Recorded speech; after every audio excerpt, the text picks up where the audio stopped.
We are happy to welcome to the morning show Napoleon native and fitness and sleep expert, Todd Anderson. Morning, Todd. Thanks for having me. Excited to be back. Welcome back home. Appreciate it. Todd, big star at Napoleon High School in 3 sports, went on to Michigan State and played football. Yeah. And I think you got a Big Ten Yeah, championship. 2. We got 2. Oh, yeah, 1.5, I guess. We lost on the last play of the Big Ten championship my senior year, but some amazing years for sure. And while you were at Michigan State, your focus was fitness.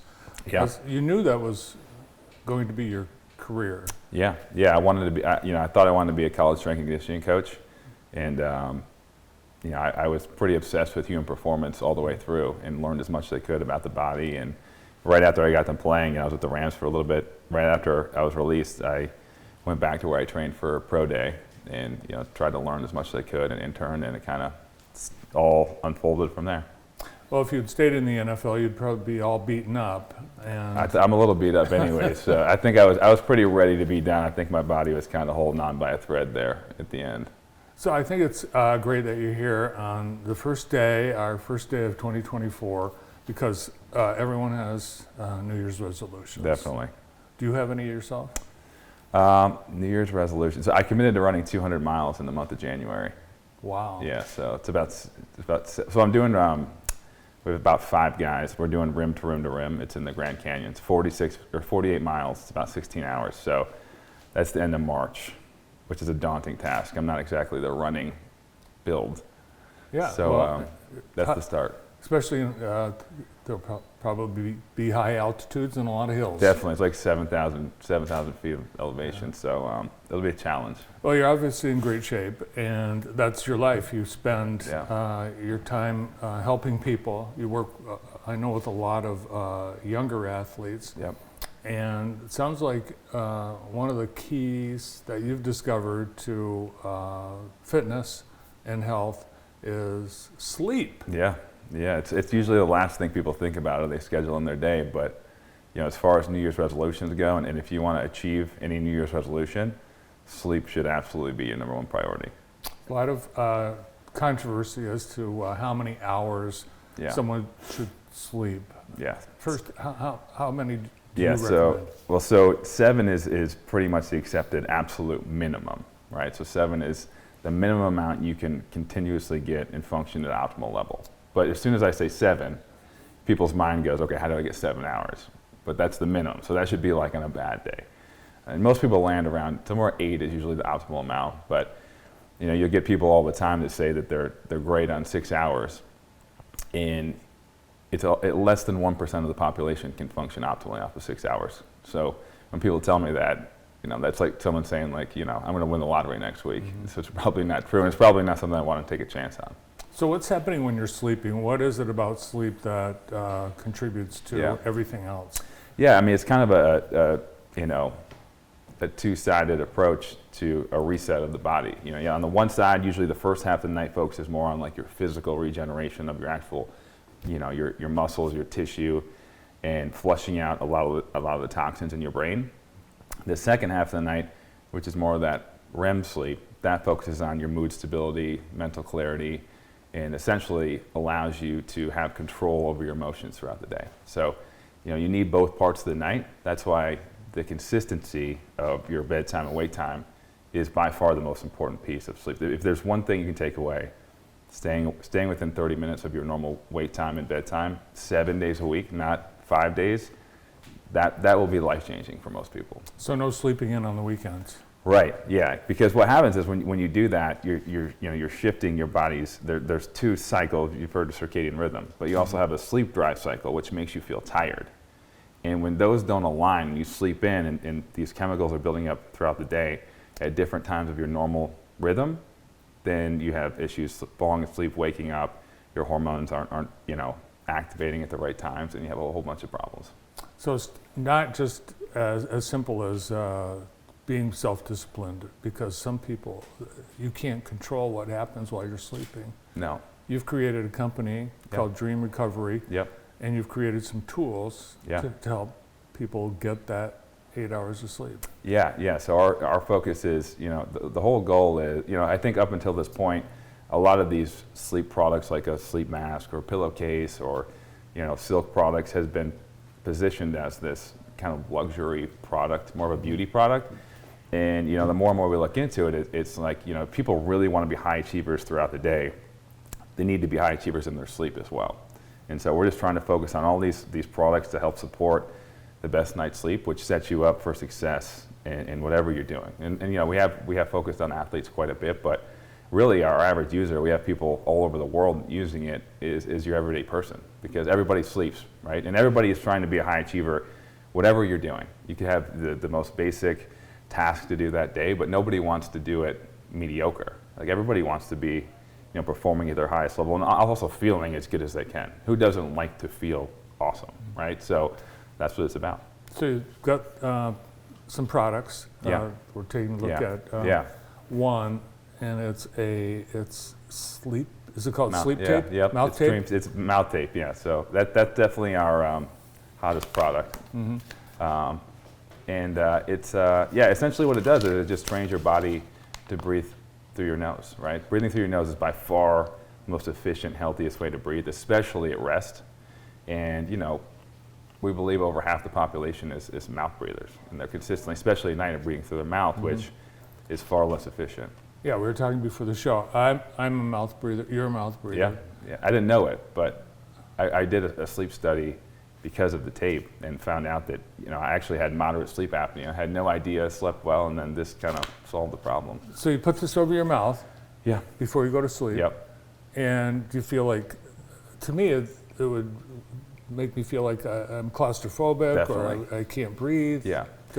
Yeah. So that's a super common response, and everyone is a little nervous. We actually are coming out with these really small strips that are a little less intimidating, and those will come out in January. But yeah, the best thing to do is just put it on, sit, watch TV, maybe go for a slow walk. Just kind of prove to yourself that you're totally fine breathing through your nose. And as long as there's no clinical problems, like you should easily be able to breathe through your nose, and that's how we should be breathing when we're sleeping. It's just for a variety of reasons. I mean, orthodontics has changed quite a bit. The way we were fed as babies has changed. The development of our jaw structure, like a lot of things have contributed to people being mouth breathers. But it's just a gentle reminder to consistently have your mouth shut when you're sleeping. And over time, does this train your body to breathe through your nose? Yeah, that's the idea. And then that's kind of why we have the smaller strip too, because either you can start there because it's intimidating, or transition to the point where eventually your body's very adaptable, right? For better or for worse. Right. And so eventually you kind of get used to it, and you can either hopefully you transition to be a nasal breather all the time, or it's really just it's just securing or ensuring that's happening. So even if you are breathing through your nose, it's just guaranteeing that's happening. So after your first night with your mouth taped shut, how are you going to feel in the morning?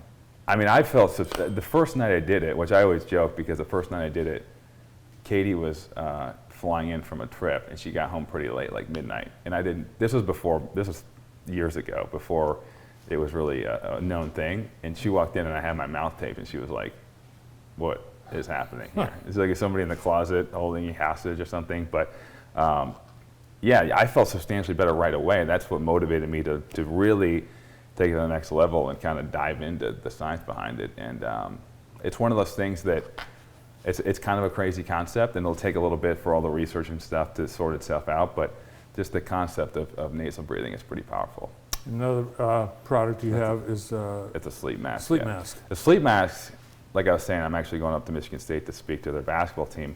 The sleep mask, especially for college athletes, the younger generation, is an incredible tool because people often don't actually commit to going to bed. You're awake, you're on your phone, you're watching TV, whatever it may be, and there's not that moment. It's more of a psychological trigger of like, look, it's time for rest, and you put that thing on, and once people get in the routine, it probably takes a week, but once you get in the routine, it's one of those things where you don't know how you lived without it, because you tend to fall asleep much, much faster because your brain now has this trigger to fall asleep. And we tried to make, that's literally the best quality silk in the world. It's 30 mm, which silk is graded on like a density scale of 0 to 30. 30 is like the 24 karat gold of silk. So we use that because silk's a natural a natural material that doesn't absorb moisture. So the more moisture and oil on your skin that's natural, the cooler you feel. Same with a pillowcase, right? So if you, it's like sweating, the sweat cools you down. So the more moisture you can retain, it's not absorbed, the cooler you feel throughout the night. And then that brings us to the other product, and that is a special pillow. Yeah, so we have the silk pillowcase, which is the same material as the mask. And the whole idea is we intertwined it with the silver ions, which is the same thing Lululemon does to eliminate any odors. And it kills bacteria. So, as far as acne goes in your skin, it kind of eliminates that as you're sleeping. And then just the coolness, keeping you comfortable and keeping that moisture on your skin. That's the goal. But we'll have a whole lineup of products I'm pretty excited about in 2024. Some that I can't mention yet, but they'll be making waves for sure. Well, it really makes sense. You're spending a third of your life. Definitely. Well, you might be about a fourth. Maybe. It sounds like. Yeah. I'm not quite there. Yeah. You feel like, you're wasting all this time. I mean, you only have so many hours. Yeah. But I think it's more about making those awake hours the best you possibly can, not about having the most. And that's a big difference. I think it's quality over quantity. Todd Anderson is with us, founder of Dream Recovery, fitness and sleep expert. More with Todd after this quick break. Stay tuned.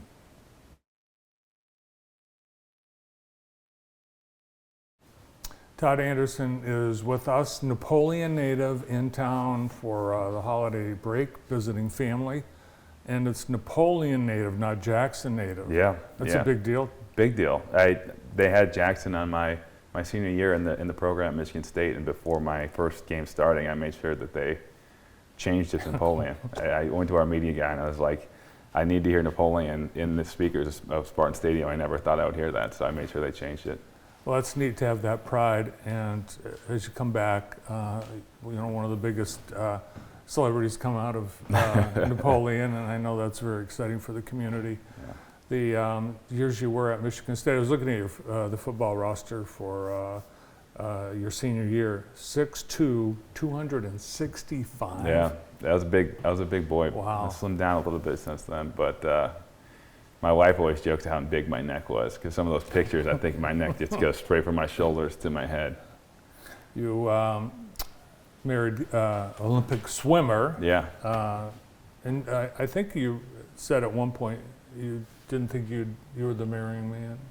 Yeah, you're right. I told my mom, I was like, I'm never going to get married. I'm never going to find someone that I like that much to want to be around the rest of my life. But then Katie came along and kind of changed everything. So been married almost well, it'll be 10 years next August, which we're doing a 10-year reunion. We're literally redoing our reception. We're doing the whole thing, 10-year party. Everyone that was invited will be invited, and it's in the press box at Spartan Stadium. So we're already booked it, locked in.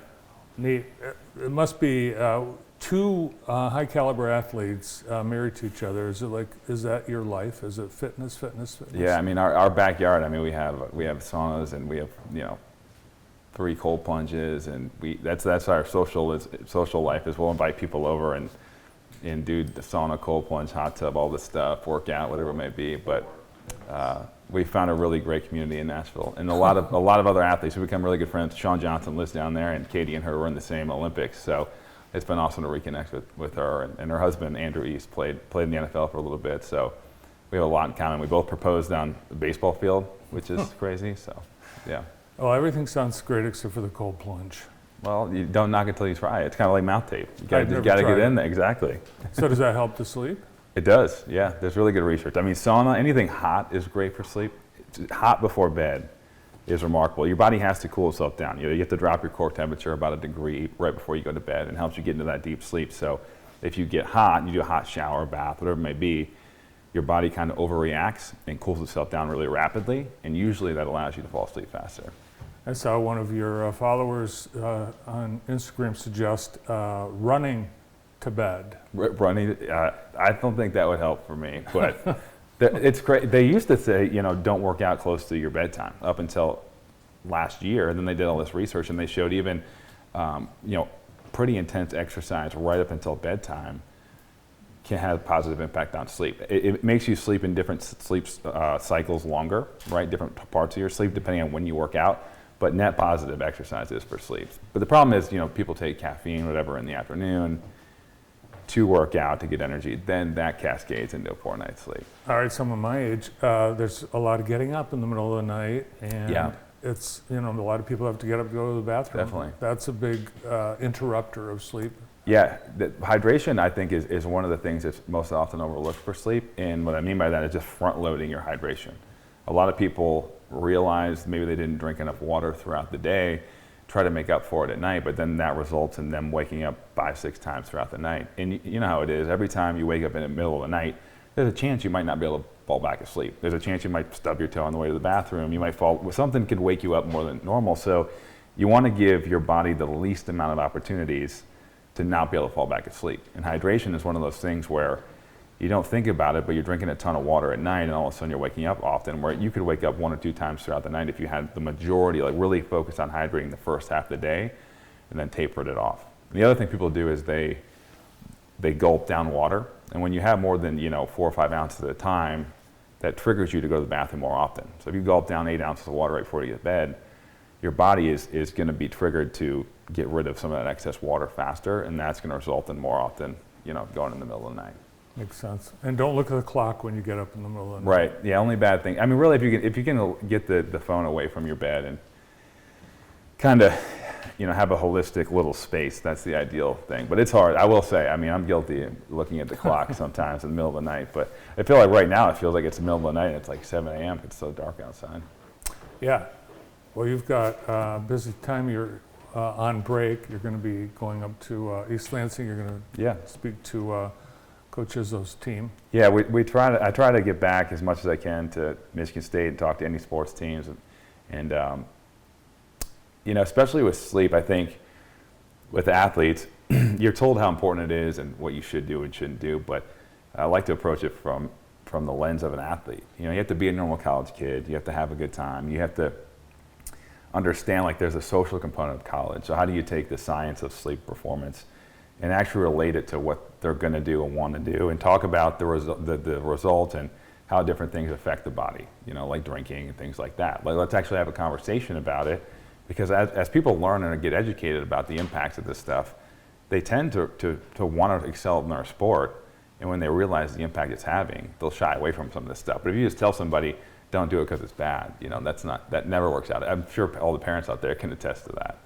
So a Red Bull and vodka before bed, not a good idea. That's probably worst case scenario. Yeah. And actually, the caffeine lasts about caffeine lasts about twice as long when you combine it with alcohol. So that's Really? A tough combination. Yeah, espresso martinis are very popular right now, but unless you're trying to stay up all night, I would shy away. Decaf espresso martini would be the best case. Well, teenagers, college athletes, it's a late night. Everyone stays up late. Definitely. It's a balance too, because you want to be a normal person and have a good time and have friends and be social, but I think it comes back to like what your goals are. What's the most important thing for you? What are you trying to achieve? And in weighing that why, like what your goal is, and the impacts of staying up late or going out, and making the decision on what's most important. All right, being our first guest of 2024, Todd, for those that want to make 2024 their best year, any advice on how people can change or keep their resolution and get the year off to a great start? I think the best thing you can do is backward schedule and start with that 8 hours of sleep. So instead of fitting all your stuff throughout the day that you want to get done and then sleep eating the leftover, chunk in the sleep, work in the rest of the stuff, and you'll be shocked at how much easier it is to make your nutritional choices, the motivation to work out, even your relationships, and how much more emotionally in tune you'll be with consistent 8 hours of sleep. All right, that's something everyone can try. Definitely, and I think it's enjoyable. Who doesn't like to sleep? Yeah. Well, I'm excited for you and all the cool things that you've got planned for 2024. Thanks for taking time during the holidays to be with us. Thank you. Napoleon native and fitness and sleep expert, Todd Anderson. Morning show continues after this.